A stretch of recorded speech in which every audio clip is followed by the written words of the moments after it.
भागवत कथा के बाद सत्यनारायण की कथा आप सुनिए। इतना बढ़िया संबोधन आदरणीय हमारे निर्वाचन आयोग के आयुक्त आर परशुराम ने जी दिया। मैं साधुवाद करता हूँ, हम लोग को बहुत कुछ सीखने को भी मिला। यहाँ उपस्थित भोपाल शहर के सम्माननीय महापौर आलोक शर्मा जी, कटनी शहर से पधारे हमारे महापौर आदरणीय शशांक श्रीवास्तव जी, और नायक तेजस्वी हो तो फिर क्या कहने। और आलोक नायक हैं हमारे और तेजस्वी नायक हमारे कमिश्नर हैं आदरणीय तेजस्वी नायक जी।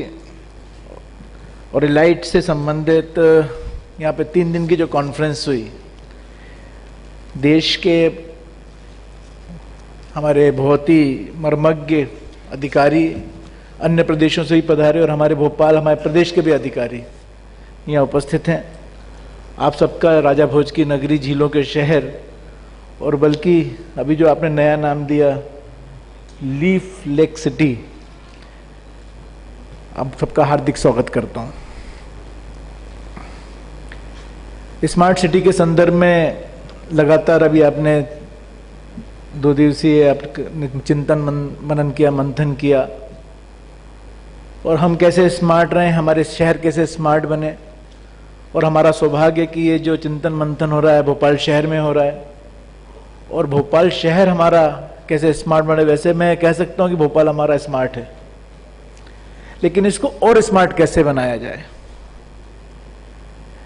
मैं कह सकता हूं कि जहां चाह होती है वहां राह होती है, और भोपाल में चाह है। मैं जब दिल्ली गया और दिल्ली बन जाने के बाद वहाँ पे अन्य राजनेताओं से मिलना, तब मेरे मन में एक प्रश्न आया था कि राजपुरुष और राजनेता में कुछ ना कुछ अंतर जरूर है। जो राजपुरुष हैं वो आने वाली पीढ़ी के विकास के बारे में सोचते हैं कि हमारी नई पीढ़ी को हम क्या दे सकेंगे, और राजनेता जो हैं वो सिर्फ चुनाव तक का सोचते हैं। तो वस्तुतः आज जिस शासन के हम दर्शन कर रहे हैं वो दिव्य शासन है, और दिव्य शासन है इसलिए देश दिशा की तरफ अग्रसर है।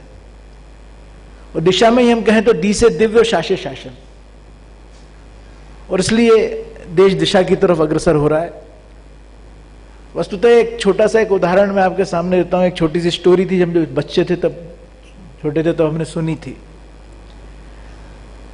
कोई भी काम हम यदि करते हैं, यदि हम एक स्मार्ट सिटी की बात ही कर रहे हैं, तो सबसे पहले समय का हमको सदुपयोग करना आना चाहिए। यदि हम समय का सदुपयोग नहीं कर पाए, तो मैं एक आपको उदाहरण देता हूं।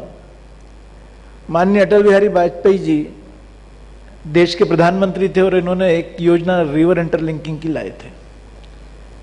अब योजना के संदर्भ में यदि अपन विचार करें, गहराई में जाएं, तो हमको बहुत कुछ दिखता है कि कहीं बाढ़ आ रही है और कहीं सूखा पड़ रहा है। लेकिन यदि नदियों को आपस में जोड़ दिया जाता तो जहां बाढ़ आ रही है वहां धनहानि भी हो रही है, जनहानि भी हो रही है। लेकिन उसी पानी को हम वहां उस सूखाग्रस्त इलाके में भेजते तो वो क्षेत्र भी सूखा नहीं रहता, वहां के लोगों को भी जल मिलता और यहां भी बाढ़ नहीं आती। मैंने समय के सदुपयोग की बात इसलिए की कि सरकार जब अटल जी की चली गई, उसके बाद वो योजना भी चली गई। नई सरकार आती है, नई सरकार अपने ढंग से काम करती है, अपनी योजनाएं लेकर आती है।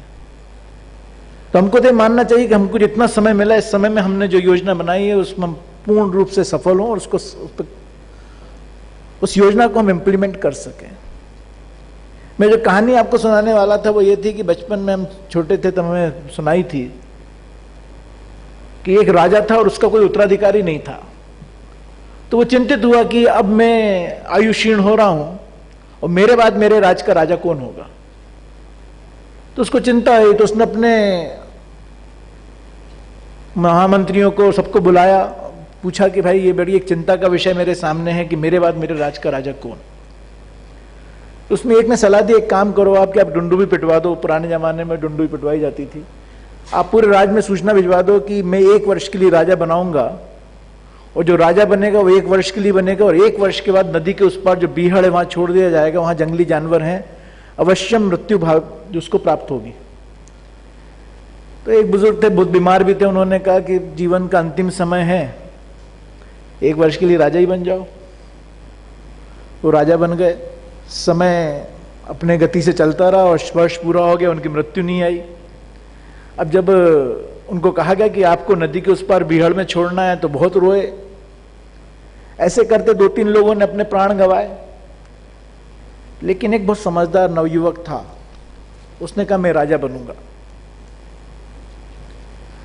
तो परिवार वालों ने भी, समाज के लोगों ने भी और राजा ने भी, सबने कहा कि बेटा तुम्हारी आयु बहुत कम है और 1 वर्ष पता नहीं कैसे निकल जाता है, कितने लोग जा चुके हैं बीहड़ में, मृत्यु को प्राप्त हो चुके हैं, क्यों तुम मृत्यु को आमंत्रण दे रहे हो?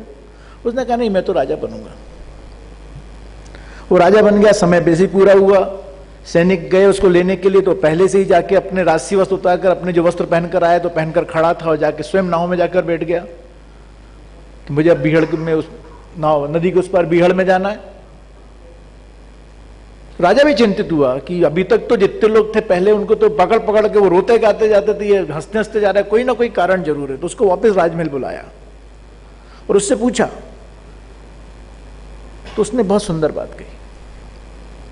उसने कहा जैसे ही मैं राजा बना, बिना किसी 1 मिनट को गंवाए मैंने अपने राज्य के सभी अधिकारियों को बुलाया और फिर मैंने वहां पर बीहड़ में उनको भेजा और मैंने उनसे कहा कि वो स्थान देख कर आओ कि जहां पर एक छोटी सी नगरी बस सकती हो।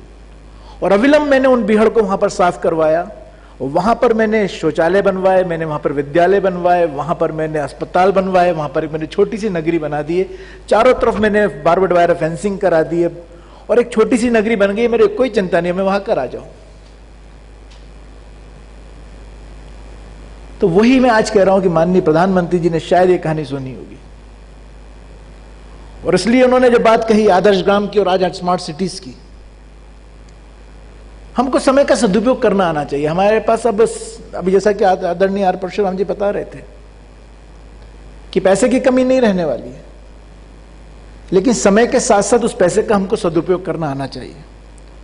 तो निश्चित रूप से ये आज हमारी जो 3 दिवसीय कॉन्फ्रेंस हुई है, ये सार्थक होगी और मुझे पूर्ण विश्वास है कि अकेले स्मार्ट सिटी में क्या क्या होना, आपने 12 पॉइंट्स बताए, वाकई हम विचार करें, यदि गहराई से सोचें।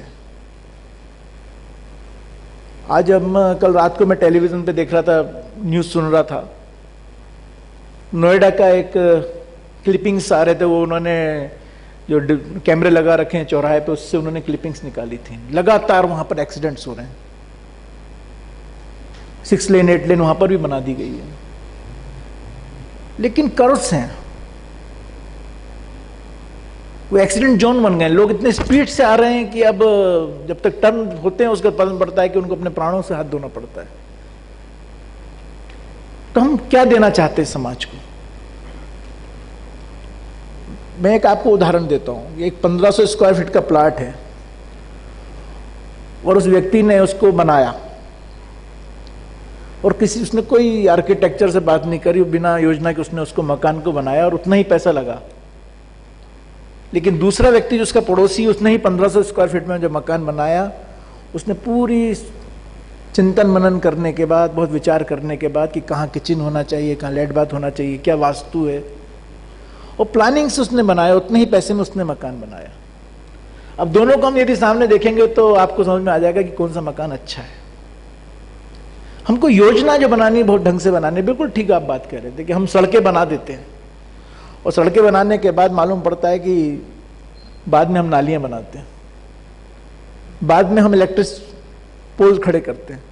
यदि हमने प्लानिंग यदि हमने करी, सारा पैसा जो हमारा है, जनता की गाड़ी कमाई है, जो टैक्स के माध्यम से हमारे पास बजट बनकर आता है, जो हमारी निधि बनती है, यदि हमने प्लानिंग करी, खासतौर पे मैं बधाई देना चाहता हूं वैसे हमारे महापौर जी को, भोपाल के महापौर जी को।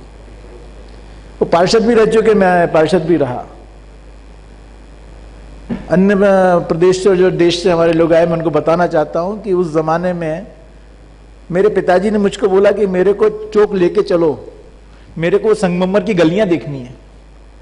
मैं स्पेशली उन्हें दिखाने लाया। मेरे को भी लगा कि ये संगमरमर की गलियां कैसे बन गई, संगमरमर तो घर पे लगता है, लेकिन गलियों में संगमरमर के टुकड़े थे, उस पर उन्होंने जैसा कि घर में हम लोग करा के, उसके बाद जो लोग भोपाल के लोग बैठे होंगे उनको याद होगा, और आज भी भोपाल में संगमरमर के लिए जानी जाती है। योजना बनाकर काम करा और एक नया काम खड़ा करा तो लोगों ने, भोपाल के लोग आकर देखने लगे। तो निश्चित रूप से एक योजना बनाकर, हमारा सौभाग्य कि आलोक जी हमारे महापौर जी हैं और शशांक श्रीवास्तव जी भी हमारे युवा महापौर हैं। आप लोग योजना बनाकर काम करेंगे तो निश्चित रूप से हमारे शहर को और समाज को लाभ मिलेगा। और जैसे कि अभी आपने बताया कि मंडीदीप, सीहोर, बैरसिया, रायसेन, यह सही है कि लोग भोपाल आते हैं और भोपाल से उन्हें कोई मतलब नहीं होता। वो अपना काम धंधा करते हैं, बाजार करते हैं और अपने अपने घर वापस चले जाते हैं, उनको भोपाल से कोई प्रेम नहीं है। या मैं एक उदाहरण आपको और देता हूं। एक किराए का मकान है, उसमें मैं रह रहा हूं और मेरी पत्नी को कैलेंडर टांगना है, तो मैं बिस्तर पे बैठे बैठे देखूंगा वो कहीं भी उठाकर एक कील ठोकेगी, मैं उसको मना नहीं करने वाला। मेरा बेटा ड्राइंग बनाएगा, उसके दीवार के ऊपर मैं मना नहीं करने वाला। लेकिन मैंने अपने पसीने की कमाई से मकान बनाया और यदि मेरी पत्नी उसमें दीवार में कील ठोकेगी, मैं रोको भाई क्या बात है, मुझे बताओ ना, मैं ड्रिल मशीन वाले को बुला के पूरा नाप के सेंटर में लगवा दूंगा। और बेटा यदि ड्राइंग बना रहा होगा तो उसको कहूंगा नहीं भाई ड्राइंग शीट ला के देता हूँ बेटा, इस पे दीवार पे नहीं बनाते भाई, पुताई करवानी पड़ेगी। तो अपना तो जहां तक नहीं आएगा, मेरा शहर अपना शहर, मेरा प्रदेश अपना प्रदेश, और मेरी देश मेरा देश, ये भाव यदि हमारे बीच में आ गया तो निश्चित रूप से, बिल्कुल आपने ठीक कहा कि सबसे पहले हमको स्वयं को स्मार्ट बनना पड़ेगा। और हम स्मार्ट बन गए तो हमारा शहर, हमारा प्रदेश, हमारा देश स्मार्ट बनेगा। मंडीदीप से लोग आते थे, हमें याद है हम छोटे थे तो लोग बोलते थे कि मंडीदीप जा रहे हैं, शाम तक आते हैं। और आजकल आप रुको बस 10 मिनट में लौट के आते हैं। डिस्टेंस में कोई कमी नहीं आई है, लेकिन समय बहुत तेज हो गया है, फास्ट चल रहा है। तो लोगों के पास आज व्हीकल्स हो गए हैं, बड़ी बड़ी गाड़ियां हो गई हैं।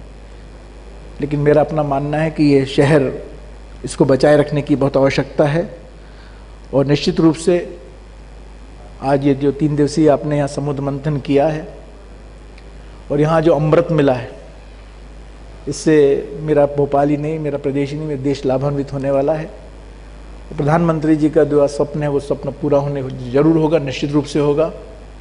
एक पुराने लोग कहा करते थे, हिल मिलकर सब कीजिए काज, हारे जीते आए न लाज। हम हिल मिलकर यदि सब काम करेंगे, क्योंकि मैंने जैसा कि कहा कि आप कह रहे थे ना कि हम चुनाव तक आपको याद रखते उसके बाद भूल जाते हैं। हमें भी पता है कि जब तक हम सांसद हैं तब तक हमको लोग याद रखेंगे, उसके हमको ही भूल जाएंगे। जब तक जनप्रतिनिधि तब तक हमको याद किया जाता है। लेकिन इस कार्यकाल में जो हम कर कर छोड़ कर जाएंगे, इस कार्यकाल में जो हम समाज को कुछ देकर जाएंगे, वस्तुतः समाज की परिभाषा बहुत सुंदर है। समाज की उत्पत्ति हुई सभ्य मानव जगत से, और सभ्य मानव जगत अर्थात 3 शब्द, सभ्य मानव जगत, और तीनों के प्रथम अक्षर को इकट्ठा कर दे, अलग अलग कर दे तो सभ्य का सा, मानव का मा और जगत का जा, फिर तीनों को आप जोड़ दे तो समाज बनता है। इस सभ्य मानव जगत के बीच में समाज हम खड़ा कर सके तो निश्चित रूप से ये हमारी ये कॉन्फ्रेंस सार्थक होगी। आप सब लोगों ने मुझे ध्यान से सुना, आलोक भाई ने मुझे यहाँ बुलाया। कल मैं दिल्ली में था, मेरी इच्छा थी, लेकिन कल दिल्ली में भी यही मीटिंग थी, तो कल मैं अर्बन की मीटिंग में वहाँ पे था। क्योंकि अभी भी नया नया मैं अर्बन में जोड़ा गया हूँ, अर्बन कमेटी में। अभी मैं हेल्थ में था, कल ही मैं पहली बार मीटिंग में गया, और भी बहुत सारी बातें वहाँ हमको सीखने को मिलेंगी और आगे भी मिलेंगी। बहुत बहुत धन्यवाद। भारत माता की जय।